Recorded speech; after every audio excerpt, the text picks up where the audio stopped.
আসসালামু আলাইকুম গাইস, কি অবস্থা সবার? কেমন আছেন সবাই? আশা করি সকলে খুবই ভালো আছেন। তো আপনাদের সকলের রিকোয়েস্টে নিয়ে চলে আসলাম আরো একটি ভৌতিক গল্প।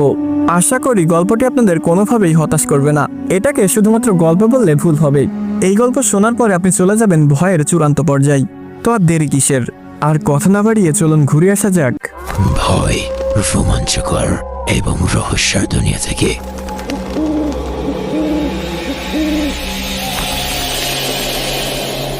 স্যার, মাইয়াটারে দেখা আমি লোভে পড়ে গেছিলাম, সামলাইতে পারি নাই নিজেরে। স্টুপিড, ওটা একটা মৃত মেয়ে ছিল, একটা লাশের সাথে তুই। স্যার, ওইটা লাশ তো আমিও জানতাম, কিন্তু জিন্দা কিভাবে হইয়া গেল এইটাই মাথায় ঢুকে নাই। লাশ কখনো জীবন্ত হয়?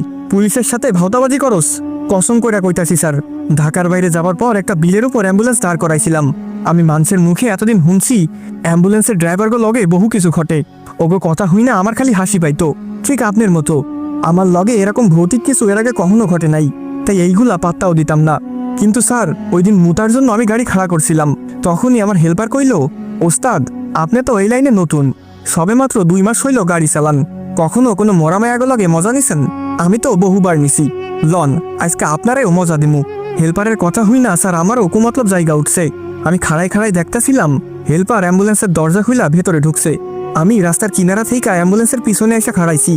হেল্পার লাশের বক্স খুইলা লাশটারে টাইনা সিটের উপর তুলছে। পরে লাশের দেহ থেকে সব খুইলা হেল্পার শুরু কইরা দেয়। মায়াটারে স্যার দেখতে অনেক সুন্দর আছিল, মরার পরেও মায়াটারে নায়িকাগো মতো দেখাইতেছিল। হেল্পার কাম সেরা নামার পর আমারে কইল যাইতে। লাশটারে দেইখা আমার লোবারও বাইরা যাই। পরে আমিও যাই আর তৃপ্তি মেটাই লই। শালা মানুষ নামে রমানুষ তোরা। আচ্ছা বল, এরপরে কি হলো? পরে আমি গাড়ি থেকে নাইমা দেখি একটা গাড়ি আইতাছে। রাত তখন 2টার বেশি, গ্রামের রাস্তায় এত রাতে গাড়ি, অর্থাৎ পুলিশ। আমি পুলিশের গাড়ি ভেবা তাড়াতাড়ি অ্যাম্বুলেন্সের ঢাকনা লাগাই দিছি। ভেতরে যে মায়াডারে বক্সে ভরি নাই এইটা আমার মাথায় নাই। দরজা লক কইরা স্যার আমি সামনে যাইয়া বসি। পরে অ্যাম্বুলেন্স স্টার্ট করতেই দেখি একটা মুরগির গাড়ি যাইতাছে। পুলিশ ভাইবা ডরাইয়া গেছিলাম। পরে একটা সিগারেট ধরায় আমি গাড়ি টান দিতেই পেছন থেকে কেউ বইলা উঠলো, গাড়ি থামা। বিশ্বাস করেন স্যার, এত ভয়ঙ্কর আসিল কণ্ঠস্বর। আমি তাকাই হেল্পারের দিকে, হেল্পার তাকায় আমার দিকে। কিছু বুঝা ওঠার আগেই অ্যাম্বুলেন্সের কাজ ভেঙ্গা সেই মায়াটা আমার ঘাট ধরে বসে। এরপর তো কইলামই স্যার, লাভ মাইরা আমি আর হেল্পার গাড়ি থেকে নিচা পড়ে যাই। হুশ আসিল না আর। জ্ঞান ফেরার পর দেখি অ্যাম্বুলেন্স খালি। কসম স্যার, এর বেশি আমাকে কিছুই জানা নাই। ইন্সপেক্টর জয়নাল পুরো ঘটনা শুনে কিছুক্ষণ চুপ থাকে। সকাল থেকে ড্রাইভার আর হেল্পারকে ডান্ডা পেটা করে হাতাকাটা গেঞ্জি আর হাত প্যান্ট পরিয়ে বসিয়ে রেখেছে। পুরো থানা যখন নীরব, তখনই থানায় ওই মরা মেয়েটার পরিবার উপস্থিত হয়। ইন্সপেক্টর জয়নাল ব্যাপারটা নোটিস করার আগেই মরা মেয়েটার বাবা অর্থাৎ আকবর সাহেব চিল্লানি দিয়ে বলে, আমার মরা মেয়েটার লাশটাকে কোথায় লুকাইছস বল। এরকম ধমক দিতে দিতে আকবর সাহেব দৌড়ে এসে ড্রাইভারের কলার ধরে। ইন্সপেক্টর জয়নাল ব্যাপারটা সামাল দিতে চাইলেও ব্যর্থ হয়। আকবর সাহেব প্রচুর রেগে আছেন। উনি ধস্তাধস্তির মধ্যে ড্রাইভারকে আরো কয়েকটা লাফি আর ঘুষি মেরে দেয়। এসব দেখে থানায় উপস্থিত বাকিরা এসে হাজির হয়। সবাই আকবর সাহেবকে সামাল দিয়ে বসায়। উনি চেয়ারে বসে এবার হুট করে কেঁদে দিলেন। কান্না কান্না স্বরে তিনি বলতে লাগলেন, আমার মেয়ের অকাল মৃত্যুটা এখনো মেনে নিতে পারিনি। কোনো রোগ নেই, কিছু নেই, হুট করে মারা গেল। আল্লাহ তার বান্দাকে তার কাছে নিয়ে যাই। গ্রামে আমাদের পারিবারিক কবরস্থানে দাফন করবো ভেবে ঢাকা থেকে গ্রামে লাশ আনতেছিলাম। তোদের উপর বিশ্বাস করে লাশ গাড়িতে তুলেছিলাম। আমরা কেউ সাথে আসিনি, তাই লাশটা বিক্রি করে দিলি।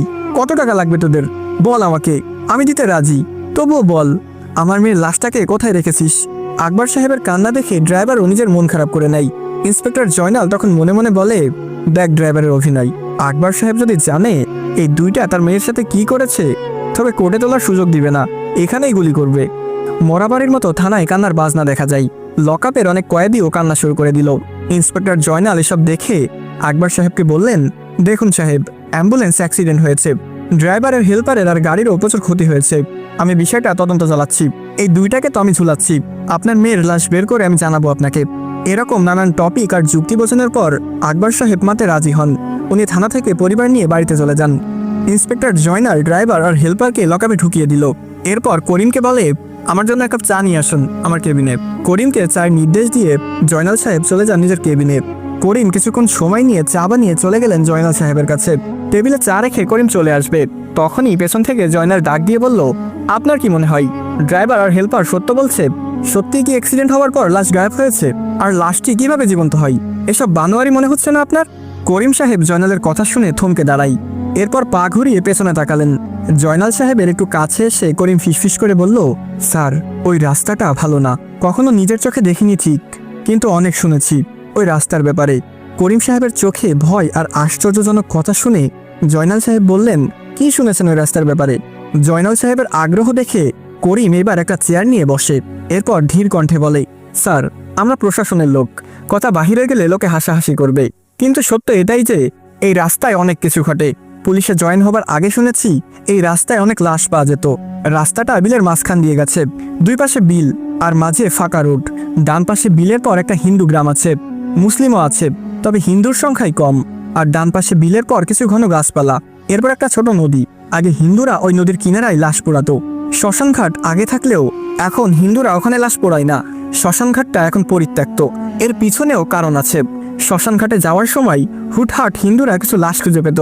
কোথা থেকে এই লাশ এসেছে আর কেন এসেছে সেটা নির্দিষ্ট কোনো হুদিশ পেত না। অনেকে মনে করত পলিটিক্যাল লোকজন রাজনৈতিক মামলায় খুন করে আর লাশ এখানে ফেলে যায়। কিন্তু একদিন 21 জন হিন্দু শ্মশানঘাটে একটা লাশ নিয়ে যাচ্ছিল। যেতে যেতে প্রায় সন্ধ্যা হয়ে যায়।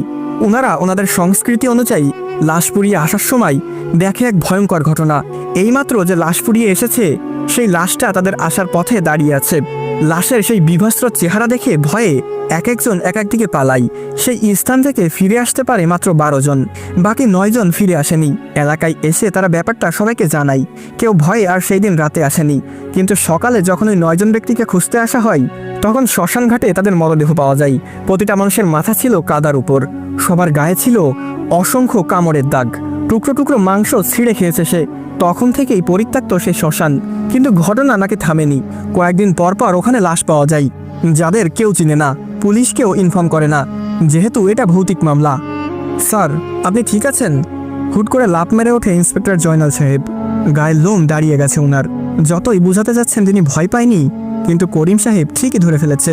জয়নাল সাহেবের অবস্থা দেখে করিম আবার বলেন, ড্রাইভার আর হেল্পারের কথা অনুযায়ী বিলের মাঝখানে তারা দাঁড়ায়। যদি আমি ভুল না হই তবে ওরা সেই ভয়ঙ্কর বিলের কথাই বলতেছে। আমাদের সেখানে যাওয়া উচিত। হয়তো পরিত্যক্ত সে শ্মশানঘাটের আশেপাশে মেয়েটির লাশ পড়ে থাকবে। করিমের কথা শুনে জয়নাল সাহেব কিছুক্ষণ স্তব্ধ হয়ে যান। এরপর অনেক ভেবে বলল, এখনই বের হই। ড্রাইভারকে বলুন গাড়ি নিয়ে আসতে। যে কথা সেই কাজ। 3 গাড়ি পুলিশ ফোর্স নিয়ে ইন্সপেক্টর জয়নাল সেই বিলে যায়। অ্যাম্বুলেন্স অ্যাক্সিডেন্ট হওয়ার স্থানে গাড়ি রেখে সবাই নেমে পড়ে। করিম জয়নালকে হাতের ইশারায় সে পরিত্যক্ত শ্মশানঘাটটা দেখায়। জয়নাল সাহেব সবাইকে নিয়ে নেমে যায় বিলে। এরপর বিল পেরিয়ে প্রবেশ করে সেই ঘন জঙ্গলে। এরপর শ্মশানঘাটে আশেপাশে অনেকক্ষণ খোঁজাখুঁজি করার পর একজন চিৎকার দিয়ে বলে, স্যার পেয়েছি। ওনার ডাক শুনে সবাই ছুটে যায়। শ্মশানঘাটে না, ঘন গাছপালার সাইডে পড়ে আছে মেয়েটির লাশ। 2টা চোখ তুলে ফেলা হয়েছে, একটা হাতের অর্ধেক কামড়ে খেয়ে নিয়েছে। উলঙ্গ নিথর দেহ পড়ে আছে কিনারায়। জয়নাল সাহেব কিছু বলার আগেই করিম সাহেব বলেন, স্যার ধারণা সঠিক। ড্রাইভার আর হেল্পার মিথ্যা বলেনি। তাড়াতাড়ি লাশ নিয়ে এই স্থান ত্যাগ করি, বলা যায় না কখন কি হয়। জয়নাল সাহেব করিমের কথা শুনে দ্রুত লাশ প্যাকেট করে। এরপর সেই স্থান ত্যাগ করে চলে আসে রাস্তায়। এতক্ষণে বিলের ডানে থাকা স্থানীয় লোকেরা জড়ো হয়ে গেছে। তারা এসে নিজেদের মাঝে নানান কথাবার্তা চালিয়ে যাচ্ছে। জয়নাল সাহেব এক ফাঁকে একজনের কথা নোটিস করেন। তিনি বলছিলেন, দেখ দেখ, আজ 4 মাস পর আবারও একটি লাশ। এই শয়তানের হাত থেকে যে কবে আমরা রক্ষা পাবো। জয়নাল সাহেব ওনার কথাটা শুনে আরো শিওর হলেন এই স্থান ভয়ঙ্কর। তিনি তড়িঘড়ি করে লাশ আরেকটি অ্যাম্বুলেন্সে তুলে রওনা করেন। থানায় এসে লাশটাকে পোস্টমর্টমের জন্য পাঠানো হয়। যদিও আগে মেয়েটির পোস্টমর্টম হয়নি, যেহেতু এইটা কোনো আত্মহত্যা বা খুনের কেস ছিল না। কিন্তু এখন তো এটি একটি ক্রাইমের সাথে যুক্ত হয়েছে, অতএব পোস্টমর্টম করা জরুরি। এর ঠিক 2 মাস পর বাইক অ্যাক্সিডেন্ট করা হাসিফের খারাপ অবস্থা। সন্ধ্যায় অ্যাক্সিডেন্ট করেছে, মৃত্যুর সাথে লড়াই করে যাচ্ছে সে। পরিবারের লোকজন স্থানীয় ডাক্তারের পরামর্শ নিয়ে হাসিফকে ঢাকা হাসপাতালে নিয়ে যাচ্ছে একটি অ্যাম্বুলেন্সে করে। ঢাকা যেতে আরও 3 ঘন্টা লাগবে। তাদের অ্যাম্বুলেন্সটা মাত্র সে বিলের রোডে প্রবেশ করেছে। মানে বুঝতে পারছেন কি হতে চলেছে। যারা পরবর্তী পর্ব দেখতে চান তারা চাইলে আমার ইউটিউবে গিয়ে দেখে আসতে পারেন। আমার ইউটিউব চ্যানেলের লিঙ্ক আমার টিকটক আইডির বায়োতে দেওয়া আছে, অথবা ইউটিউবে সুমন স্যার লিখে সার্চ করলে আমার চ্যানেল আপনি পেয়ে যাবেন। আসসালামু আলাইকুম গাইস, কি অবস্থা সবার? কেমন আছেন সবাই? আশা করি সকলে খুবই ভালো আছেন। তো আপনারা এতক্ষণ শুনছিলেন অ্যাম্বুলেন্সের রহস্য গল্পের প্রথম পর্ব। তো আজকের পর্বটি আপনার কাছে কেমন লেগেছে? পর্বের কোথায় কোথায় ভয় অনুভব করেছেন তা অবশ্যই কমেন্ট করে জানাতে ভুলবেন না। পরবর্তী পর্ব পেতে হলে অবশ্যই বেশি বেশি করে লাইক, কমেন্ট এবং শেয়ার করতে হবে। যদি আপনাদের ভালো রেসপন্স পাই তাহলেই কন্টিনিউ করব। আর টিকটকে যদি এই পর্বে 500 কপি লিঙ্ক করে দিতে পারেন তাহলেই পরবর্তী পর্ব আপলোড করব। তো আমার প্রিয় ভালোবাসার মানুষেরা, আজকের মতো এ পর্যন্তই। দেখা হচ্ছে খুব তাড়াতাড়ি পরবর্তী পর্বে। তো ততক্ষণ ভালো থাকবেন, সুস্থ থাকবেন। আল্লাহ হাফেজ গাইস।